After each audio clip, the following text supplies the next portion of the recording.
Добрий вечір. В етері телеканалу ОТР програма Прайм. Це час, коли ми розмовляємо про найважливіші події для Криму, України і світу, і спілкуємося з найцікавішими людьми, з людьми, як я кажу, яким завжди є що сказати. Сьогодні в нас така досить дивовижна людина, з якою я досить давно вже знайомий, особисто, але не близько. Але ми зараз це виправимо. На прямому зв'язку з Грузією, тобто на прямому зв'язку з Києвом з Грузії зараз, Єгор Коробтєв, автор проєкту «Погранична зона». Я переходжу на мову країни-окупанта, щоб все було Єгору зрозуміло. И коротко скажу про него, а потом попрошу его немножко рассказать. Дело в том, что даже хотел вот с чего начать, что самое плохое, что может случиться в этой гибридной войне, кроме войны горячей, это такая ползучая оккупация. Это то, что я называю для себя, даже уже такой термин несколько раз употреблял, несколько раз вот мне грустно его употребляли, грузинизация Украины такая. Вот это та ползучая оккупация, с которой как раз и борется Егор Коробтєв со своими друзьями. И мне кажется, что это очень актуально. И я единственное, о чем попрошу тебя, Егор, расскажи немножко о себе и своей деятельности, а потом уже перейдем к вопросам-ответам. Да, спасибо большое. Ну, я живу в Грузии 10 лет, приехал из России, из Москвы. Сейчас, вчера в Грузию не пустили, может быть, вы слышали Дмитрия Гудкова, и некоторые люди начали говорить о том, что он в 2008 году выступал в поддержку Южной Осетии, оккупированных территорий и так далее. Почему я это говорю в самом начале? Потому что я помню, что в 2008 году я, живя в Москве, ничего не зная про Грузию, ходил на брифинги в Russia Today. Это было до Крыма, до Украины, до войны. То есть начинал только в Грузии. И приехав спустя несколько лет, в 2012 году, узнав разные позиции, разные мнения, чтобы составить вот фактологическую картину, а не тот бред и пропаганду, дезинформацию, ложь, которую рассказывают по российским СМИ. А напомню, что в 2008 году даже либеральные СМИ рассказывали бред и пропаганду. Не было вообще какой-то четкой, понятной картины, что происходит. Была только картина российской реальности, скажем так. Вот. И поняв, что здесь происходит, первый раз я поехал на линию оккупации.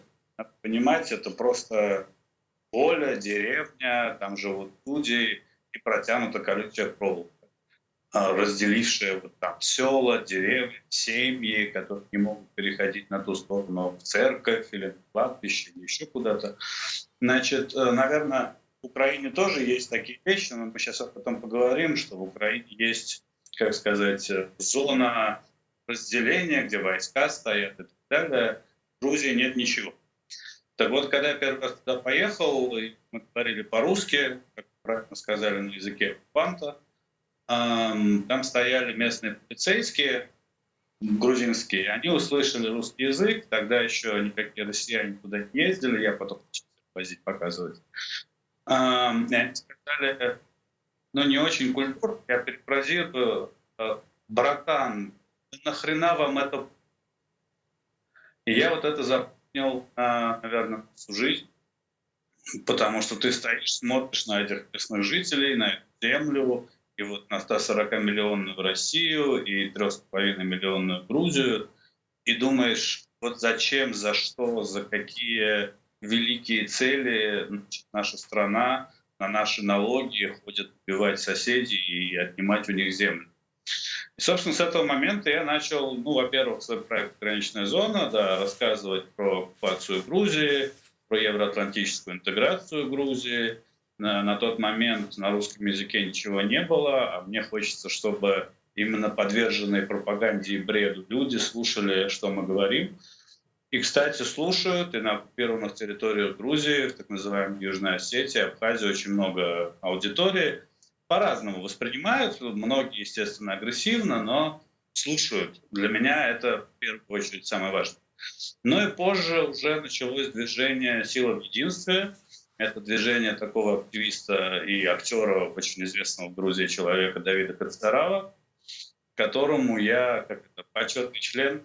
Это движение занимается 24-часовым патрулированием линии оккупации Грузии, потому что сейчас, наверное, мы об этом тоже поговорим. Грузинские вооруженные силы или полиция, или служба госбезопасности, к сожалению, не очень с этим справляется или не хочет с этим справляться.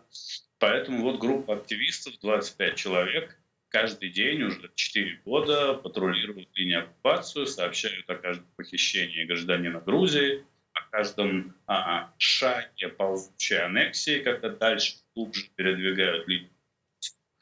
Я помогаю с международным освещением, сообщением с корпусом, с Брюсселем, с Вашингтоном и так далее. Сейчас мы снимаем с американцами очень большой документальный фильм про оккупацию, который будет на весь, дай бог, очень известен. То есть вот такая конкретная работа. Лагерь мы сделали для детей из сел оккупации платный с помощью партнеров. Ну, то есть очень много, что мы пытаемся делать, видя, что государство не работает, давайте делать сами. А мне, как россиянину, это гораздо больше важно, даже потому что ответственность и стыд присутствует. Егор, я не знаю, ты какой-то, правда, я сказал по-украински дивовижный, удивительный человек, потому что я не видел ни одного живого россиянина, ни в Грузии, когда был уже после войны, недолго, но был, и в Москве, когда был, и когда... Ну, не совсем правда, что не все писали про Грузию тогда. Писали некоторые люди и говорили, что это фашизм, что это агрессия, что эти этнические чистки, что это все ужасно и катастрофично, да. Вот, но в принципе это правда, что эта война уже после поглощенной Второй Чеченской, которую проглотила и российское так называемое общество, и мировое так называемое сообщество, уже эта война воспринималась как нечто само собой разумеющееся. Типа не зли Россию, иначе будет плохо, да. И я вот, скажи мне, пожалуйста, у нас будет немножко хаотический разговор, потому что меня сейчас зацепила именно твоя личность. Вот расскажи, пожалуйста, а видел ты хотя бы одного россиянина, который из аэропорта или из отеля, когда он поселился в Тбилиси, а их там много, насколько я понимаю, спрашивал у гидов местных, а где тут мемориалы памяти жертв, памяти о защитниках Грузии, где тут мемориалы агрессии? Я хочу пойти там, ну, не знаю, там цветы возложить, я хочу помочь сколько-то там, хоть $100 отдать детям там погибших там и так далее. Наблюдал ли ты такие явления в природе? Да, ну я по своей еще одной... Это не работа, то, что мы сейчас говорили, это, так сказать, я не знаю, личное дело, а по своей работе я занимаюсь, собственно, поддержкой россиян, которые находятся под политическим давлением, политическими репрессиями в России. И понятно, что в Грузии их сейчас очень много, как и белорусов, еще гораздо больше, убежавших от свихнувшегося товарища Лукашенко. Значит, ну, я могу сказать, что единицы, конечно, но есть люди, которые, правда, приезжают с ответственностью, что эта страна не просто там курорт, где вино можно попить и спрятаться от Путина, но страна, которая оккупирует Кремль. Ну, к сожалению, единицы, если честно. В первую очередь, конечно, журналисты, которые сразу хотят поехать вот рассказать, показать, постараться сделать репортаж, если, конечно, в их изданиях России это кто-то пропустит. Да, потому что понятно, что правду об оккупации Грузии никто в России знать не хочет, и это угроза для любого СМИ, даже которая хочет сделать такой материал. Ну, к сожалению, единицы, да. Но на самом деле ты говоришь обо мне, но ты сам вон приехал и столько всего делаешь, очень много чего для Украины, 24 часа, что я вижу, что очень здорово. Но я бы сказал, что некоторое количество людей, уехавших из России из-за одной войны, из-за другой войны или по каким-то причинам политического давления или репрессий, они смогли найти, так сказать, свое место и понять, где они действительно могут помогать, где они могут какой-то реальный вклад внести. Потому что, ну, я сейчас, если приеду в Россию, меня сразу в тюрьму посадят. Я туда как бы, ну, с границы поеду. Поэтому я вот много лет решил для себя, что окей, в России большая часть общества не воспринимает никакие войны в Грузии, никакие аннексии Крыма и так далее. Но мы можем, вот если мы за пределами, все, что можем делать, чтобы помочь этим странам. Если пока что я, например, как россиянин, не могу помочь своей. Хотя это тоже помощь своей, если пытаться как-то максимально доносить эту информацию. Ну, конечно, это такая капля или даже молекула в океане, то, что мы можем делать отсюда по сравнению с российской пропагандой и враньем.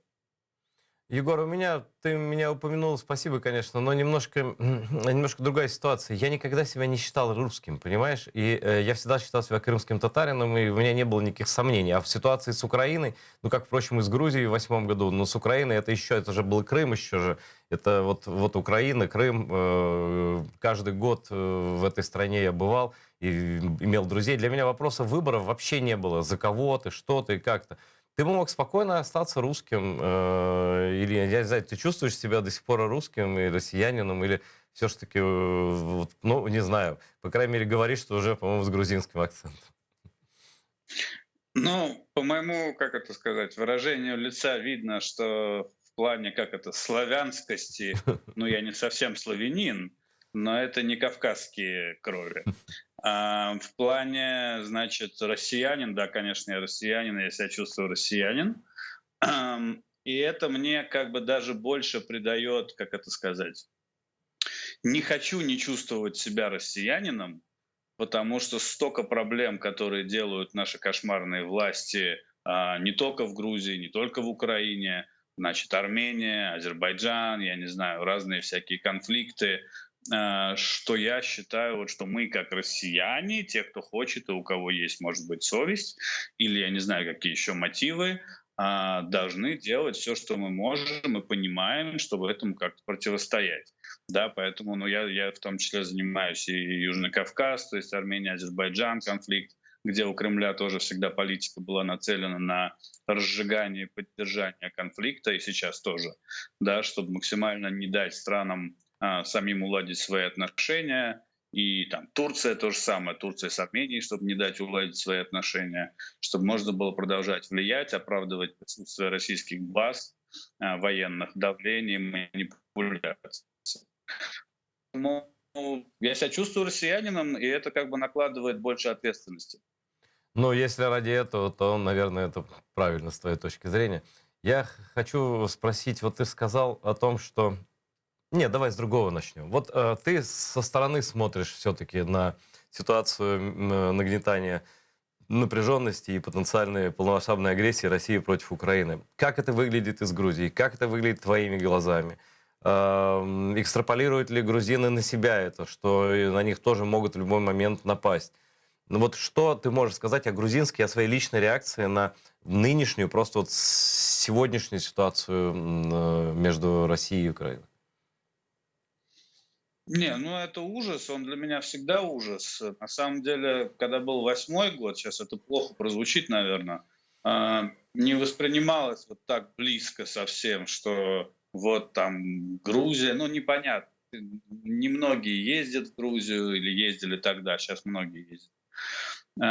Когда была Украина, 14-й год начинался, ну вот этот начинался конфликт в той фазе, в которой он уже продолжается много лет, ну, для меня это было как-то в мозгу совместить два факта, что неважно, русские, россияне идут убивать украинцев, и как бы и за что, и почему, даже если и какая-то была причина, все равно это невозможно, но и причины тоже никакой нет, да, отнимать чужую землю, ну, то есть это какой-то совершенно Армагеддон, катастрофа, трагедия, как угодно можно это назвать.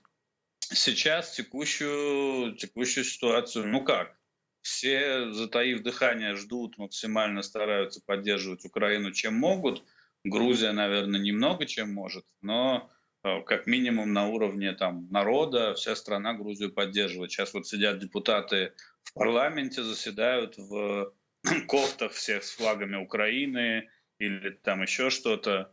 Поэтому все очень переживают, все очень нервничают, все очень боятся, что, не дай бог, что-то будет. Но я просто общаюсь параллельно с очень многими контактами в Украине, в которых есть какая-то та или иная информация. Пока что вроде говорят, что там те передвижения войск, которые есть, они недостаточны и, так сказать, не могут начать никакую полномасштабную агрессию. Может быть, речь идти о каких-то провокациях очередных. Ну, не дай бог, неважно, что это, какая разница, любая там военная агрессия — это, значит, смерть, гибель людей. Но и еще раз, у меня еще вторая мысль в голове все время, что Путин, он, конечно, сумасшедший дегенерат, но, наверное, он не психопат и не идиот. Отправлять российские войска для полномасштабного вторжения в Украину, где поедут горы просто трупов россиян, российских солдат, российских детей обратно в Россию, вряд ли ему это политически очень выгодно. Вот. Но, с другой стороны, у Грузии, ты вначале сказал слово печальное, наверное, грузинизация. Мы, наверное, об этом еще поговорим. Сейчас я просто хотел сказать, что, к сожалению, большому, вот я сказал о поддержке Грузии и Украины, Грузия, власти точно боятся, что может перекинуться на Грузию, что какое-то давление или агрессия в той или иной форме, значит, начнется против Грузии. Но я могу сказать, что с декабря уже увеличилось в разы количество похищений на линии оккупации, то есть граждан Грузии воруют ФСБшники, погранцы и тащат на ту сторону. Значит, передвигают линии оккупации каждый день сейчас прямо в некоторых селах двигают вперед. То есть процессы идут, и какое-то нагнетание уже есть. Но, к сожалению, грузинские власти на это реагируют так, что сейчас резолюция парламента в поддержку Украины, они боятся туда вписать слово «Россия». То есть они пишут: мы очень поддерживаем братский народ Украины, значит, вступление в НАТО — наш выбор, бла-бла-бла. Но слово «Россия» они не пишут, что Россия агрессор, или что Россия на кого-то нападает, или угроза. И сейчас идет целая, значит, бойня в парламенте между оппозицией и властями за то, чтобы вписать Россию, и власти отказываются. Но у них большинство, поэтому они этого не допустят, видимо. Ну, вот такая примерно ситуация. Ой, я даже себе представить не могу, чтобы при всей тяжести ситуации, да, нашего противостояния с русскими на Донбассе, чтобы и это обстрелы, и это снайперская война, и все что угодно. Но я не могу себе представить, чтобы украинские военные допустили выкрасть гражданина Украины с подконтрольной правительством территории, первое. Второе, я себе не представляю. Там же достаточно долгая линия.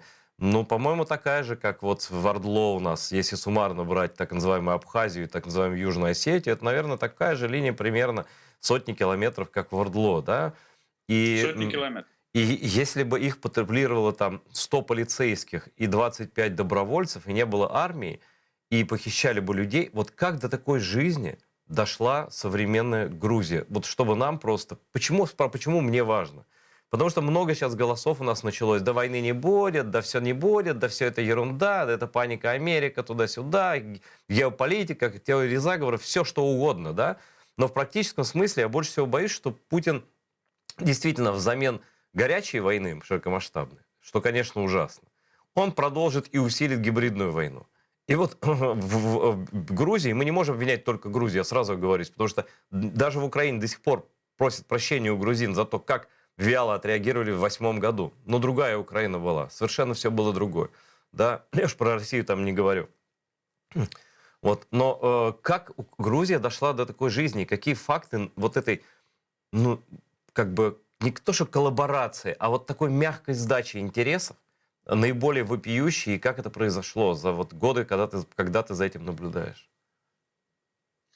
Да, ну, собственно, политика насчет войск, я поясню, она была при всех властях, и при властях, когда был Саакашвили здесь, и при нынешних уже сколько там, 10 лет, ам, заключается в том, что это наша территория. Это я сейчас называю официальную позицию, я не говорю правильно или неправильно, это позиция грузинских властей всех. Мгм. Это наша территория, поэтому там не стоят никакие силы Министерства обороны, там не стоят никакие пограничные войска, там стоит исключительно посты полиции обычной, есть пару пропускных пунктов, там тоже полиция. Да, но теперь, как дошли, наверное, лучше с этого правильно.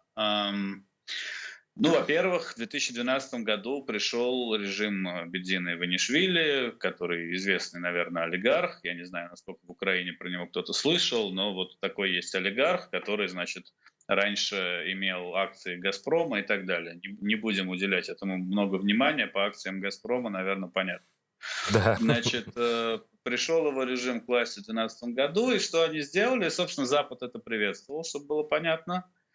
Это политика нераздражения Кремля, сбалансированный подход в отношении Кремля, это я официальную доктрину, так сказать, произношу, и так далее. В чем это заключается? Это заключается в том, что грузинские власти подписывают и двигаются по всем соглашениям с Евросоюзом, НАТО, Соединенными Штатами. Там, где есть возможности усилять какое-то сотрудничество, оно все это время усиляется. Но при этом параллельно были убраны вот эти самые полицейские посты практически отовсюду, а раньше при Мише они были везде, они были как бы около линии оккупации именно. Сейчас же эти посты в основном стоят в нескольких километрах от линии оккупации в разных местах, 2 километра, 7 километров и так далее. И вообще никто... Есть села, большие села, ну, относительно, где вообще нет никаких постов, и даже в этих как бы районах нет никаких постов. То есть ты приезжаешь на машине, например, там вот стоит ближайший дом к линии оккупации, живет женщина, у нее корова, и в ее огород ходят российские солдаты с автоматами и гуляют там. И ты можешь прийти, и я, например, могу прийти и слышать, как они там ходят, или, например, они могут схватить тебя просто и утащить. Вот так живут грузинские села на линии оккупации. Значит, их политика нераздражения — это, были убраны все посты практически, сейчас только один есть близко к линии оккупации, б, очень часто случаи похищений граждан Грузии, в год это, наверное, в последнее время человек по 70, раньше было гораздо больше.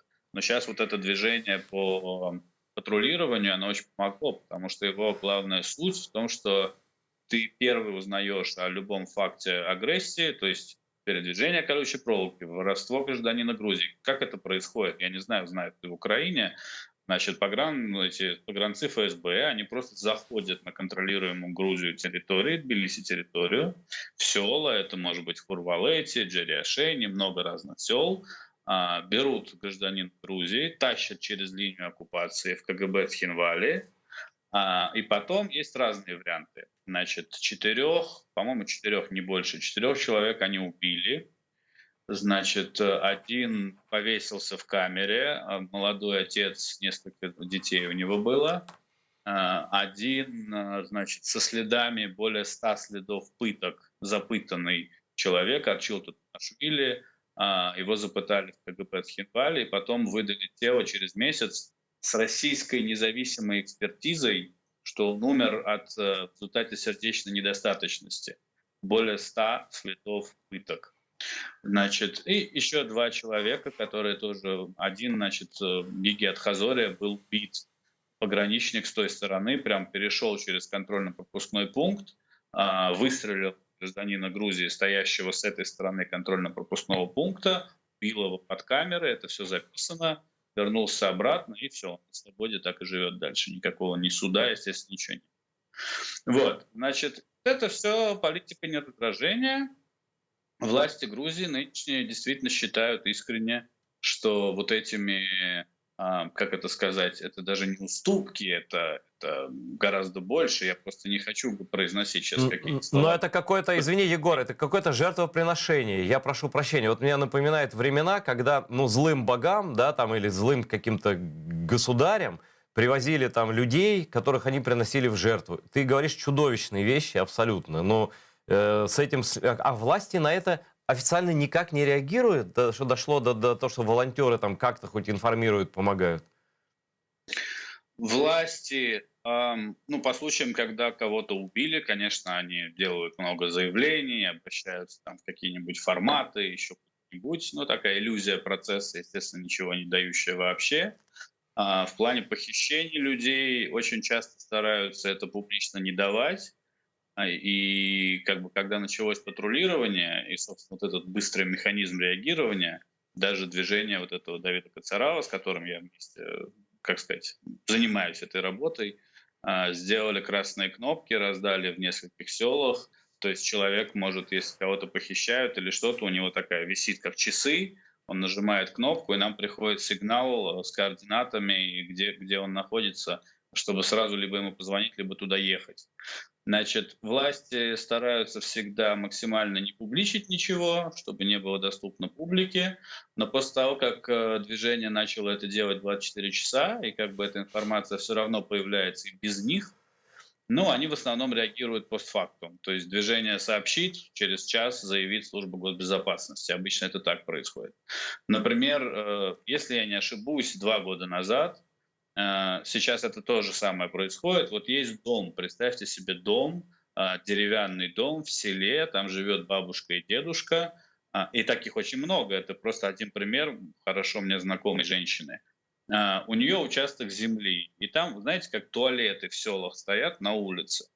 И вот у нее там стоит туалет. Так вот, эти солдаты заходят к ней во двор, и ей пришлось туалет переставить из задней части двора в переднюю часть двора. Потому что когда она слышит, что лают собаки, она понимает, что идут солдаты, и она оттуда бежать должна в ужасе. Прятаться в доме, закрывать дверь и сидеть тихо, пока собаки лаять не перестанут. Вот такая жизнь в этих селах. Ну и кроме того, говоря про политику властей, вот один факт – это вот это нераздражение, бездействие, так сказать. Я вам еще раз говорю, они пытаются сейчас в резолюции в поддержку Украины не вставить слово «Россия». О чем тут говорить? Значит, но второй вопрос – как живут эти села? То есть эти села должны быть, в моем представлении, отстроены лучше всех на планете Земля, чтобы люди с той стороны, а там нет никаких заборов, вообще ничего нет. То есть это одно село, посередине колючка, и люди через колючку общаются, да? Значит, чтобы люди с той стороны видели, что эти люди нормально живут и вообще хотели, чтобы как-то быстрее это все ушла, эта оккупация, объединиться, вместе жить и так далее. Но люди в этих селах живут ужасно, у них разваливаются дома, у них там крыши с дырами, стены с дырами, в холоде, еды нет, ничего нет.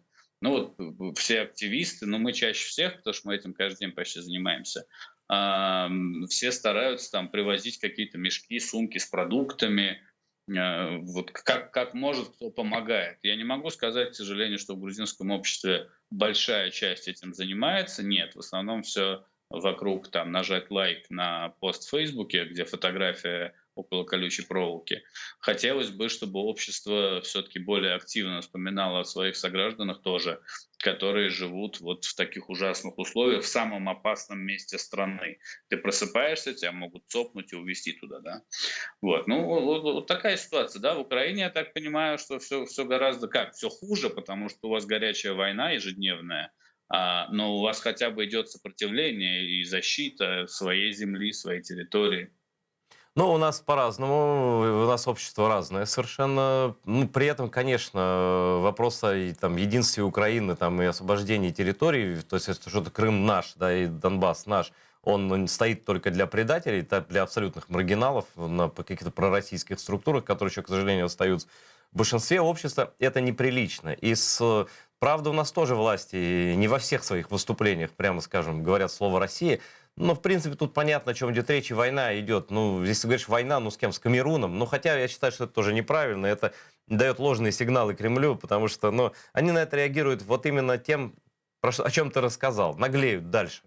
Но нет ли ощущения такого, Егор, просто возвращаясь, даже, знаешь, даже в 11-й, в 9-й год, еще ты там не жил, но, тем не менее, мне кажется, что это была ошибка Михаила Саакашвили, про которую мы тоже вспомним, о том, что после войны вот этой, когда, ну, чудом удалось избежать полной оккупации Грузии, там, помню, приезжали президенты, там, Джордж Буш-младший там выступал, и там, кстати, не помню, Саркози или кто там, приезжали, да, в том числе президент Украины Ющенко, но решающие, конечно, там вес имели западные такие лидеры больших стран.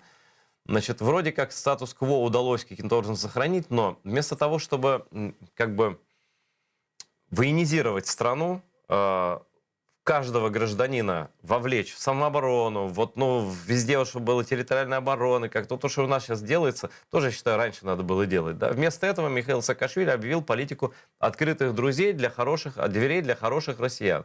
Россия Я помню, еще писал тогда, что это нацизм. Она там хотели, и Навальный в том числе кричал, всех грузин вывести из России, всех этих черных, там, Путин, хором они, это было удивительно тогда просто. Вот я говорю, когда рассуждает о России современной, там голову можно сломать, что там происходило. Вот. В сознании и в людях. Значит, и вот, значит, после всего этого разрыв дипотношений, визы, грузины не могут к маме больной поехать, там и наоборот, да, в Россию. Саакашвили говорит, россияне в гости к нам, у нас вкусно, у нас тепло, у нас море, мы строим курорты и так далее. Вот не сыграл ли этот фактор такого доброго отношения? Я не говорю, там, хорошие люди ездят, плохие, но просто вот такой показатель. Вы на нас напали, а мы к вам целоваться. Ну, грубо говоря. Вот не сыграл ли такую злую шутку вот в том, к чему мы сейчас пришли? В Грузии, я имею в виду. Я понял. Нет, ну, честно говоря, Саакашвили, во-первых, чтобы было понятно, в Грузии власти до сих пор пропагандируют, что Саакашвили виноват в войне 2008 года, что, конечно, для меня трагедия, потому что как ты не относишься к Саакашвили, личное дело каждого человека и так далее, но в войне он все, что мог, сделал, чтобы свою страну защищать. Нет, но это просто Да, ложь. поэтому... Это просто ложь. Это манипуляции на уровне того, что Порошенко войну развязал, хотя Порошенко тогда еще президентом не был и так далее. Но точно Саакашвили защищал свою страну. Как защищал? Это второй вопрос, успешно, неуспешно, но он защищал ее. Во-первых, в 2008 году это была первая вот эта новая война в плане столкновения с Россией. Во-вторых, все-таки 3,5 миллиона против там 140-миллионной страны. Сложно что-то защищать. Я не знаю, смог ли бы кто-то лучше или хуже. Тут большой вопрос. Теперь в плане вот этих последующих действий, ну, я бы сказал, Саакашвили себя повел как прозападный, демократический, либеральный политик. Это был жест, и, безусловно, западные партнеры, значит, это все всячески приветствовали. Более того, военизировать, ну, я не знаю, в плане Украины, там все-таки 40 миллионов населения, значит, наверное, уже и построена армия и так далее. Но Грузия, правда, очень маленькая. Да, и тут вот военизируй, не военизируй против какой-нибудь одной российской армии очень сложно что-либо военным путем сделать. Более того, никакой Запад бы он понимает, что он не сможет, да, поэтому он не стал бы, если Грузия не член НАТО, как-то физически вмешиваться. Егор, извини, но тогда твоя работа была бы, может быть, в каком-то другом направлении против агрессии российской, но таких похищений бы не было, ну скажи. Ну, это же невозможно было. Я объясню очень коротко. Значит, что было при Мише, чтобы было понятно. Может быть, звучать будет плохо или нет, мне все равно, я считаю, что это правильно. Значит, во-первых, везде стояли эти полицейские посты, прямо около линии оккупации. Во-вторых, сейчас я ужасные вещи скажу, но все равно. Значит, если заходили, хватали какого-нибудь гражданина Грузии, туда тащили, люди без опознавательных знаков заходили и хватали кого-нибудь оттуда. Если кого-нибудь делали физически что-то не так с этой стороны, то кому-нибудь делали физически что-нибудь не так с той стороны. Вот так было при Мише. И это, безусловно, останавливало, значит, каких-то странных людей или оккупантов, или, значит, этих сумасшедших психов, которые хотят просто пойти. Они же, чтобы было понятно, они хватают в это КГБ, и в основном самое большое количество людей они отпускают обратно за выкуп. То есть с грузинской точки зрения, с международной точки зрения, это похищение и выкуп. С их точки зрения, оккупационной точки зрения, это они рассказывают, что эти люди нарушили границу Южной Осетии, хватают они их даже не на линии оккупации, а сюда заходят. Да? И потом, значит, требуют штраф от семьи. До 800 лари, это где-то 200, не знаю, $250. И в основном, да, все платят штрафы. А потом каждый год это КГБ, а чтобы было понятно, в Схинвале КГБ руководит отставной офицер ФСБ. Всегда они меняются, но всегда отставные офицеры ФСБ. И более там оккупированной территории полностью официально под контролем российского погранцов ФСБ по контракту с так называемой Южной Осетией и Абхазией. Значит, поэтому при нем нет, при нем было реагирование. В нем были реакции, просто они были вот такие, как я сказал. Вот ты чего-нибудь дернул в эту сторону, пришли люди, у них нет погон, у них нет формы, зеленые человечки. Значит, и ответили. Да, вот таких случаев было много. Я считаю, что, конечно, эта политика была, может быть, незаконной, не демократической, но она работала. Да. Сейчас нет никакой политики, вообще нет там ничего. Поэтому нет, все-таки к этому, что мы имеем сейчас, это, конечно, результат вот этой сбалансированной политики, которая... Ничего нет плохого в сбалансированной политике, когда ты 3,5-миллионная страна, и против тебя агрессор там, гигантских размеров, который тебя очень легко поглотит. Да? Понятно. Но есть разный баланс. Есть баланс, где ты жертвуешь своими интересами, гражданами, их жизнями, их безопасностью. И есть баланс какой-то политический, где ты, может быть, просто не слишком радикальный. Мгм. Да? Второе, можно понимать. Первое, ну, пусть граждане Грузии это оценивают, я не буду какие-то громкие слова произносить. Вопрос, конечно, про Михаила Саакашвили. Как бы там ни было, но все равно это выглядит несправедливым. Ну, с другой стороны, он еще и гражданин Украины. Грузия сама лишила гражданства своего бывшего президента, что само по себе, ну, позорновато выглядит, так, честно сказать. Ну, окей, сейчас он гражданин Украины. Здесь тоже его лишали гражданства. Опять же, это долгие истории. Но все равно, вот сейчас история Саакашвили как бы заглохла.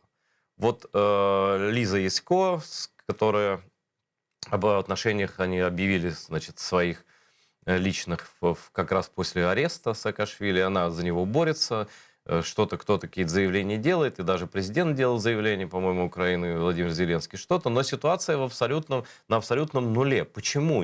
Почему никак нельзя договориться, чтобы, ну, не сидеть ему там, а вернуть его к гражданину Украины там, под какими-то юридическими условиями в Украину? Закрывать ли этот глаза Запад на это?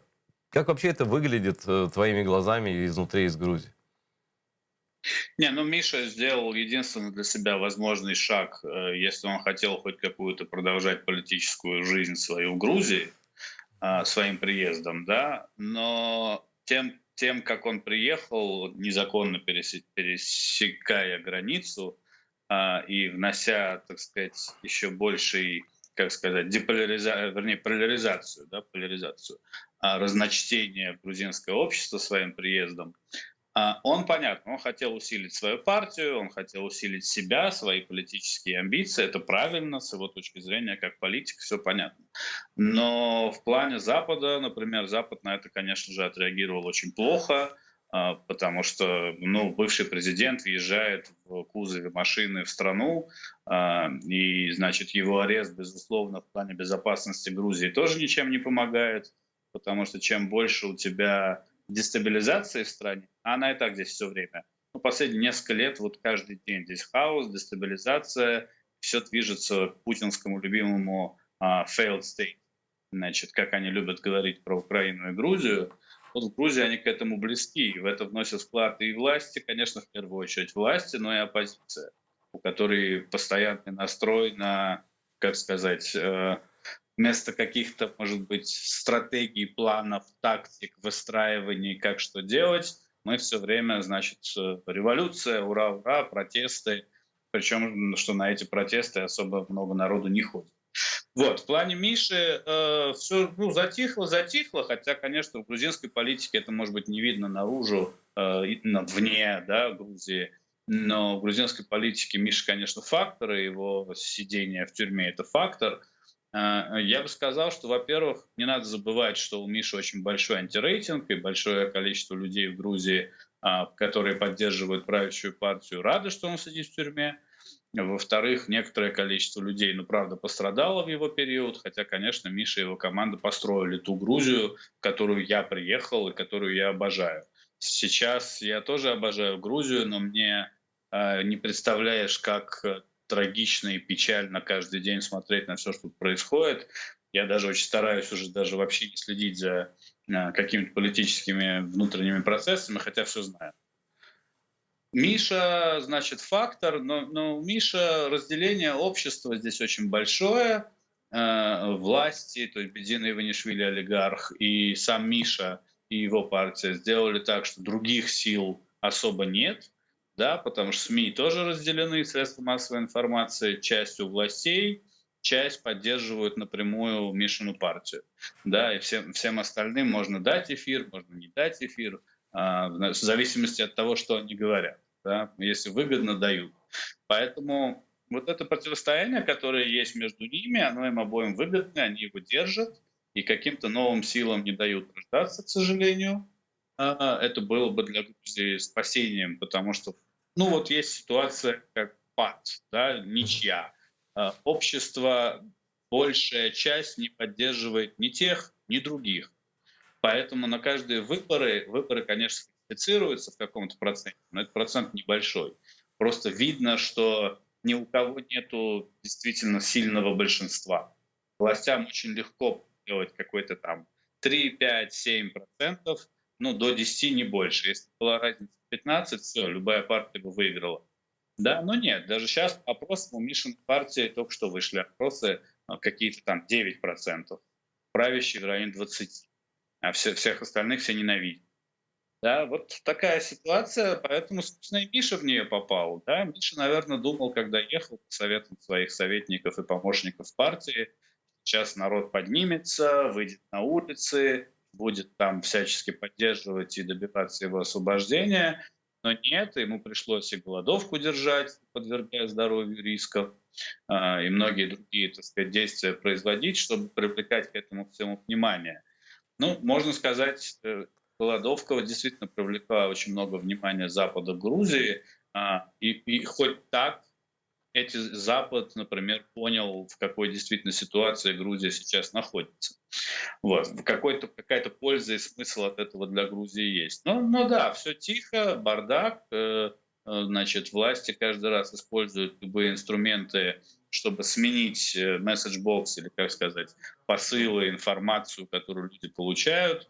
Там, я не знаю, какой-то ужасный закон они принимают, они у Саакашвили забирают телевизор на полчаса, чтобы вся оппозиция побежала кричать, что вот у Саакашвили забрали телевизор, а они пока там принимают какой-то ужасный закон. Да? То есть вот такие манипуляции, абсолютно совковая какая-то ужасная трясина или, как сказать, болото, в котором мы находимся. Стараемся из него вылезать, оппозиция тоже старается, Запад тоже пытается что-то делать, но сейчас меньше. Могу сказать, что интерес Запада к Грузии, Южному Кавказу, в принципе, очень сильно спал, когда грузинские власти расторгли соглашение с Шарлем Мишелем, властей и оппозиции при посредничестве Запада. Да, неважно, о чем это соглашение, в общем, в очередной раз послали Запад к черту. Да, и Мгм. можно сказать, что сейчас Запад не очень следит, что здесь происходит. Слава богу, Запад следит за тем, что происходит в Украине. Ну вот, да, чувствуется, что какой-то особый путь выбрали власти Грузии нынешние, как бы не звучали их фамилии этих людей. Кстати, кроме Саакашвили, ни одной фамилии крупного политического деятеля, ну, ни президента, ни премьер-министра в Украине не знают. Это я вас заверяю.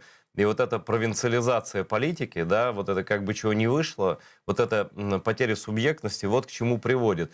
И я не знаю, насколько Грузия fail state. Украина, конечно, не fail state. Здесь, конечно, намного более активное гражданское общество. И несмотря на вот все, что тут происходит плохого у нас внутри страны, и попытки хаоса то же самое, да, все-таки что-то нашу страну держит в тонусе, в таком, что пока, ну, по крайней мере, не дошло до того, что русские пропагандисты свободно отмечают дни рождения в Грузии. Наверное, в Тбилиси можно увидеть съемочные группы российского телевидения, какие-нибудь артисты, ну, артисты к нам тоже заезжают, но не одиозные, скажем так, совсем уже, да.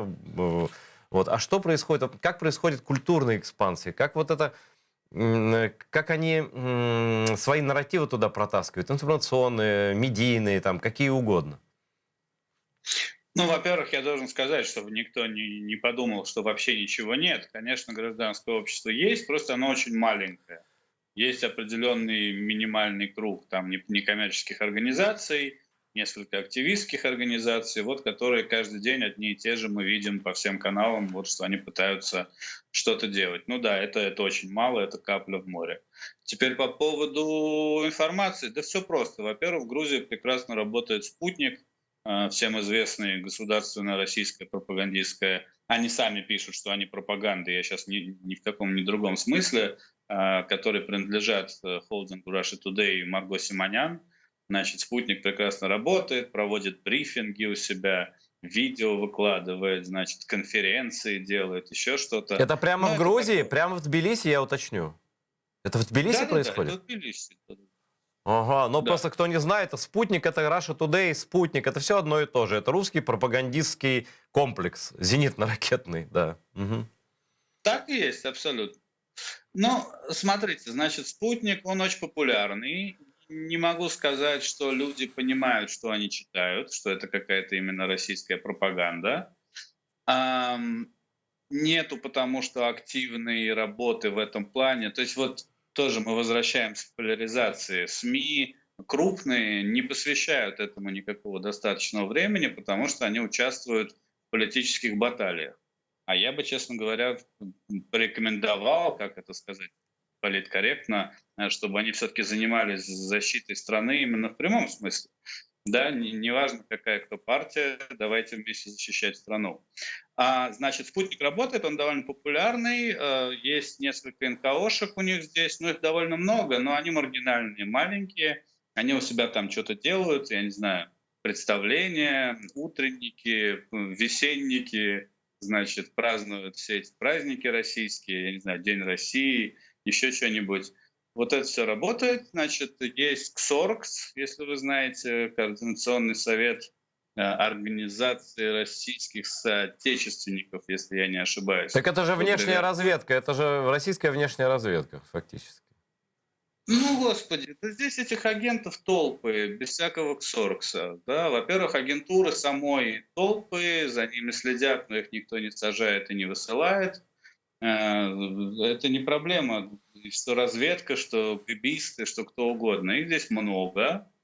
Значит, если вы помните, Информнапалм, очень хороший украинский проект, с которым я дружу, они опубликовали вместе с генералом Гуськовым, бывшим генералом СБУ, опубликовали в августе этого года, что в Грузии спокойно вел бизнес солдат ЧВК «Вагнер», который воевал в Украине, ну, против Украины.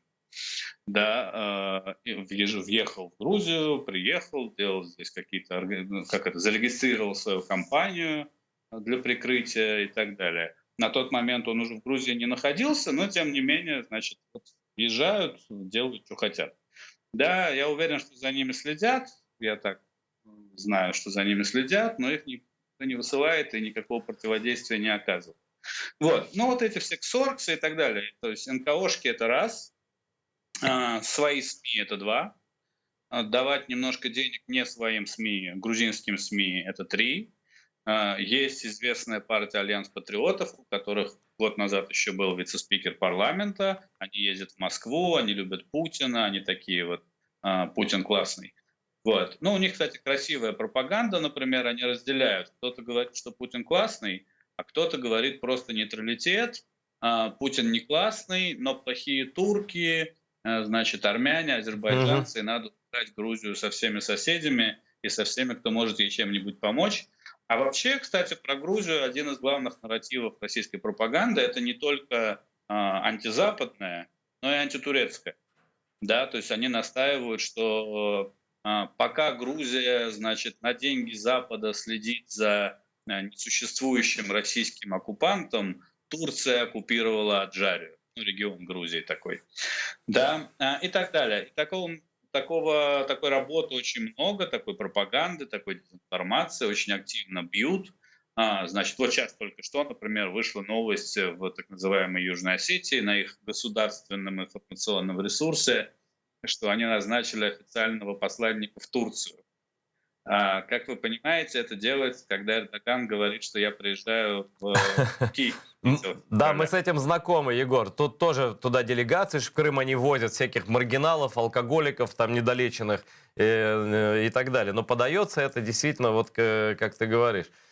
Ну, конечно, Ну да, ситуация... спрашиваешь турков, они говорят, вы что, издеваетесь? Мы вообще, причем мы не Нет, знаем, самое главное, что очень серьезный тоже филиал «Спутника» есть в Турции. И вот надо послушать, наверное, туркам рассказывают про грузинскую угрозу, про какую-нибудь еще угрозу, да, то есть они манипулируют идеально. Значит, у грузин враги турки, главное, что не русские, у турок враги грузины, американцы, главное, чтобы не русские. А тем временем войска все ближе подползают к той самой Ну, Турции, они например. же очень четко, они берут страхи, на английском мы это называем vulnerabilities, да, как сказать, слабые места, Да, да. или страхи людей. Например, вот есть же вопрос в Турции о Джаре исторический какой-то, да, но это миллион лет назад было. И они берут, вот есть страхи, видят, что много турецких компаний в Аджаре. Окей, давайте будем на это давить, на какие-то Мгм. националистические настроения, Да, на понятно, да. гомофобские Нет, настроения, хотя, по ну и идее, так далее. нужно радоваться, что это сотрудничество, турецкий бизнес там и все такое прочее, но русские вот так работают. У нас с тобой остается в эфире ровно минута. Я короткий вопрос и хочу короткий ответ, чисто практически. Я, послушав все это, у меня возник вопрос. А вообще таким людям, как я, там, как ветераны войны с Россией, из Украины, как и известные украинские там люди, которых Россия объявляет в розыск или там называет врагами, им вообще все еще безопасно ездить, посещать Грузию? Или это уже, ну, как бы риск есть какой-то? Точно безопасно посещать Грузию, главное, что впустили вообще. Мгм. Но Грузия меня, например, не выдаст. Или, допустим, ну, там, политзаключенных бывших кого-то или там Выдать политиков. Выдать невозможно. Возможно, если приехал из Киева, отправить обратно в Киев. Или если приехал еще из какой-то страны, отправить в нее. Мгм. Выдать в Россию нет, невозможно. То есть Ну, просто будут сразу санкции и их уничтожат. таких прецедентов не было. То есть, да. Не-не-не, не было, и как бы тут риски гораздо выше. Но просто въехать вопрос. Вот въедешь или нет, не знаю, не гарантирую. О боже. Ну хорошо. Спасибо тебе большое. С нами был Егор Куроптев, человек, который вот абсолютно независимо, мне кажется, смотрит на ситуацию внутри Грузии с большой болью, хотя он не грузин, но, может быть, ему и больней, потому что он выбрал Грузию как дом для себя, возненавидев то, что происходит в России, и пытается, как бы, сказать и местным сообществам и политикам, что все-таки внешняя угроза важнее, чем ваши сварки. Но вот я к чему? Мы везде должны в Украине понимать, что любые внутренние сварки, они ведут только к минусовым результатам. Этим всегда пользуются россияне. Вот о чем Егор рассказал, и информационно, и как угодно. И физически начинают захватывать территории, отодвигать границы и так далее. То есть минута несобранности перед русскими, жди беды.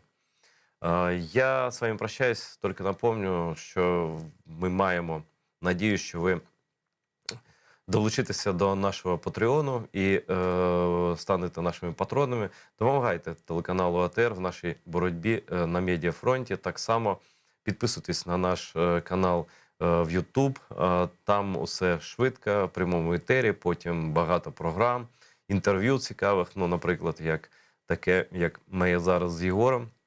Дивіться АТР далі. До нових зустрічей.